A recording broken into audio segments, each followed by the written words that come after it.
स्थानीय लोगों ने बहुत मना किया कि ये क्या कर रहे हो, कैसे कहाँ जा रहे हो, कुछ पता ही नहीं था कौन थे क्या थे, मुंह पे कपड़ा बांधे हुए थे।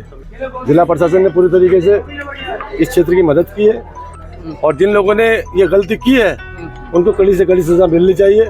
जो इधर फोर्स लगी हुई है, इन लोगों ने हमें बहुत सपोर्ट किया है और हमें कोई दिक्कत ऐसी हो नहीं रही।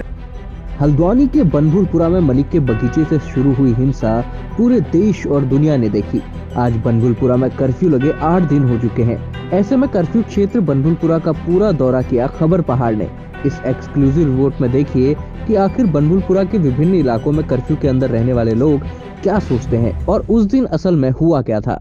8 फरवरी को हल्द्वानी का बनभूलपुरा मलिक के बगीचे में अतिक्रमण हटाने के दौरान हिंसा में तब्दील हो गया था। जगह जगह आगजनी, पत्थरबाजी और गाड़ियां जलाई गई। यही नहीं, बनभूलपुरा थाना भी फूंक दिया गया और यहाँ के हथियार और माल खाने में रखा सामान भी लूट लिया गया। देवभूमि में आग की लपटें, गोलियों की आवाज, धधकते बनभूलपुरा की तस्वीर पूरे देश और दुनिया ने देख ली। आज उस घटना को ठीक 8 दिन हो चुके हैं। ऐसे में खबर पहाड़ ने उस क्षेत्र का जायजा लिया और देखा कि धीरे धीरे हालात सामान्य हो रहे हैं। कर्फ्यू में प्रशासन में 2 घंटे की ढील दी हुई है और बनभूलपुरा के इलाके ताज चौराहा, लाइन नंबर 17, बिलाली मस्जिद, इंदिरा नगर, ठोकर सहित कई इलाकों में धीरे धीरे हालात सामान्य हो चुके हैं। वहां के लोगों का भी कहना है कि जिन लोगों ने हिंसा की उनको बख्शा नहीं जाना चाहिए, लेकिन निर्दोष लोगों को परेशान नहीं किया जाना चाहिए। प्रशासन ने स्थानीय लोगों के लिए आवश्यक सेवाओं की पूरी व्यवस्था की हुई है। लोगों का कहना है कि प्रशासन की सेवाओं से वे संतुष्ट हैं। अस्पताल और मेडिकल स्टोर के साथ ही फल, सब्जी, राशन सारी व्यवस्थाएं प्रशासन कर रहा है। मेरी मार्केट में शॉप है, मटर गली में मेरी शॉप है। सडनली मुझे पता चला 4:30 बजे के आसपास के लाइन नंबर 17 में जो है माहौल ख़राब हो रहा है, तो हमने अपनी अपनी शॉपें बंद की और हम अपने सीधे घर पर आए। हमने अपने बच्चों को देखा, सब कुछ ठीक था। पता नहीं चला कि 1 घंटे के अंदर कहाँ से क्या पब्लिक आई और क्या उन्होंने किया। हम लोग खुद ही इतने में समझ पाते, इतने में बहुत ज़्यादा आगजनी और पब्लिक ने पथराव किया। पुलिस प्रशासन की भी सपोर्ट काफ़ी रही है, ऐसा नहीं, पुलिस प्रशासन लगा है, अपनी अपनी जांचबीन में लगा है। हम तो ये कहते हैं जो निर्दोष है उनके ऊपर तो कार्रवाई नहीं की जाए। आप कौन लोग थे, वो बाहर से आए थे? किसी को देखा आपने पत्थर मारने वाले को? हमें तो कुछ पता नहीं चला। नीचे की घटना है, हमारा घर नीचे से करीब आधा 1 किलोमीटर ऊपर है, तो हमें तो सडनली यही पता चला कि जब हम मार्केट में थे कि भाई माहौल ख़राब हो रहा है, मार्केट बंद हो रही है, तो हमने भी अपनी शॉप बंद करके घर आ गए। देखिए ऐसा है, उस दिन तो जो भी रहा होगा मैं उस समय मौके पे नहीं था, लेकिन अभी की स्थिति पूरी सामान्य है और प्रशासन ने बहुत अच्छा सहयोग किया है। जिला प्रशासन ने पूरी तरीके से इस क्षेत्र की मदद की है और मैं चाहता हूं कि धीरे धीरे स्थिति सामान्य हो और जिन लोगों ने ये गलती की है उनको कड़ी से कड़ी सजा मिलनी चाहिए। हमारे पत्रकार बंधुओं पे हमले हुए हैं, हमारी पुलिस प्रशासन पे हमले हुए हैं। जिन लोगों ने ये सब कदम उठाए हैं उनके साथ किसी तरह की रियायत नहीं हो रही है, लेकिन जो हुआ वो दुर्भाग्यपूर्ण है। शहर में पहली बार हुआ है और जितनी हम निंदा करें इसकी वो कम है। आपका नाम? मेरा नाम जियाउद्दीन कुरैशी, मैं प्रभारी हूँ लोकसभा। जो उस दिन की घटना है उसकी हम कड़ी निंदा करते हैं और जो दोषी हैं उनको हम सख्त से सख्त कार्रवाई दिलाने का प्रयास करेंगे और जो लोग यहाँ पर बेकसूर हैं उनके लिए हम सरकार से, जो हमारे शासन के लोग हैं वो हमारा फुल सहयोग कर रहे हैं। हम उनसे भी यही विनती करेंगे हाथ जोड़ के कि जो लोग बेकसूर हैं उनको बिल्कुल बाइज्जत बरी करा जाए। कौन लोग थे वो? एकदम से क्या बाहर से? वो जाँच का विषय है, उसमें हमने सिटी मजिस्ट्रेट साहब को एक ज्ञापन भी दिया है। जो उसमें जाँच होगी, हमें जाँच का फुल विश्वास है यहाँ के शासन प्रशासन के ऊपर। जो जाँच आएगी उसके बाद दूध का दूध, पानी का पानी हो जाएगा।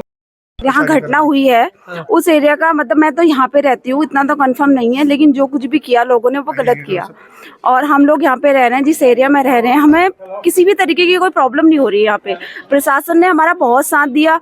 जो इधर फोर्स लगी हुई है, इन लोगों ने हमें बहुत सपोर्ट किया है और हमें कोई दिक्कत ऐसी हो नहीं रही। फल सब्जी वगैरह, दूध वगैरह के लिए सब तैयारी करी है और सही तरीके से सबको मिल रहा है। परेशानियां फिलहाल कम हो गई हैं पहले से।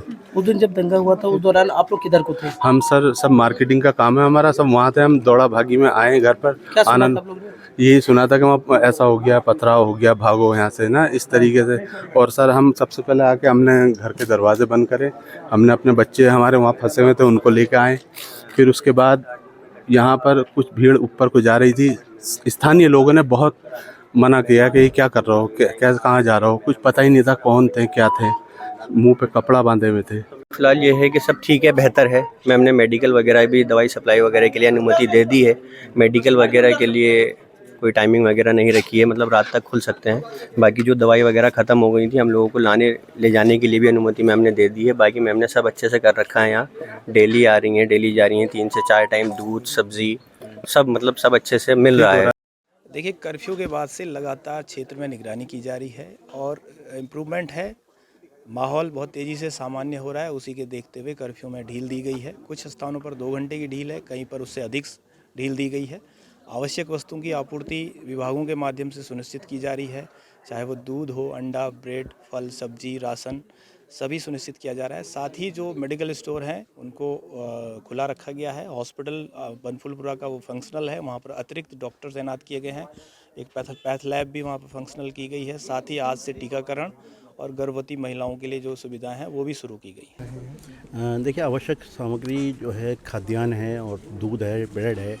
इसके अलावा जो ज़रूरी की आवश्यक वस्तुएं हैं वो उनका वितरण किया जा रहा है। और यहाँ पे हॉस्पिटल भी खोल दिया गया है। ओपीडी लगातार यहाँ पे बढ़ रही है। गायनी के साथ साथ यहाँ पे बाल रोग विशेषज्ञ भी तैनात कर दिया गया है। देखिए, जैसा कि आप सभी भी जानते हैं कि ये घटनाक्रम हुआ और उसके बाद से लगातार इस क्षेत्र में कर्फ्यू अभी चल रहा था और उसमें अगले दिन से ही दूध, राशन, क्योंकि लोग घरों से नहीं निकल पा रहे हैं, कर्फ्यू लगा हुआ है, तो दूध, राशन, गैस, सब्जी, फल सभी जो ज़रूरी आवश्यकताओं की चीज़ें हैं उनको मौके पर ही जाकर घर घर उपलब्ध कराया जा रहा है। हम लोग किसी एक कोने में जाकर जगह जगह गाड़ियाँ खड़ी करते हैं, लोगों को अंदर सूचना देते हैं कि भाई आप लोगों को जो सामान अपने ज़रूरत का लेना है वो आप आएँ और अपना सामान ले लें। इसके अतिरिक्त जिन लोगों को कोई इमरजेंसी है, कोई मेडिकल इमरजेंसी है, यहाँ पर मेडिकल स्टोर और अस्पताल भी खुलवा दिए गए थे उसी दिन से। जो मेडिकल इमरजेंसी है उसके लिए तत्काल उनको मौके पर ही पास जारी किए जा रहे हैं। एक स्टाफ थाने पर बैठा हुआ है। इसके अलावा अन्य क्षेत्र में जहाँ जहाँ भी हम लोग खड़े हो रहे हैं, जिसको अगर कोई किसी की बहुत ही ज़रूरी कोई आवश्यकता है जिसके लिए उसको तत्काल बाहर जाने की ज़रूरत है, उसको कहीं अपना परीक्षण करवाना है, कहीं उसका अपॉइंटमेंट किसी डॉक्टर के यहाँ है, तो सभी व्यवस्थाएं मौके पर की जा रही है। देखिए, अभी ये जो घटनाक्रम है, जब उसमें हम लोग उस घटना स्थल पर उसके आसपास के एरिया में जा रहे हैं, तो इन लोगों का सभी महिलाओं का इनका कहना है कि जो कुछ भी हुआ वो बहुत गलत हुआ है और इसमें ये लोग कहाँ से आए थे, कोई किच्छा बहड़ी कहता है, कोई कुछ कह रहा है कि ये किराएदार थे, बाहर से आए हुए लोग थे, हमें जानकारी नहीं है। हम पुलिस प्रशासन के साथ हैं क्योंकि ये निश्चित ही बहुत गलत हुआ है। सभी ने अपनी आंखों से देखा है कि उस दिन क्या घटनाक्रम हुआ था, तो वो सभी इसकी निंदा कर रहे हैं और आज उनका कहना है कि भविष्य में हमारे यहाँ ऐसा ना हो और हमें ये लोग यहाँ पर एक दाग देकर चले गए हैं। ठीक है मैम।